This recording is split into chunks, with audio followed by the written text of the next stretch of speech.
Hello guys, আসসালামু আলাইকুম। আশা করি সকলে ভালো আছেন। আজকে আমি যাব চকে ভুট্টা ভাঙার জন্য, আর আমার সাথেই থাকুন।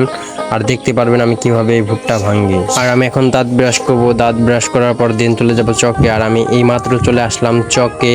আর আমাদের জমির দৃশ্যটা তোমাদের দেখাই। পুরোটা জমি আমাদের, আর এই জমির পুরো ভুট্টা আমারই ভাঙতে হবে। আর আমাদের জন্য দোয়া করবেন, আর আমার জন্য দোয়া করবেন।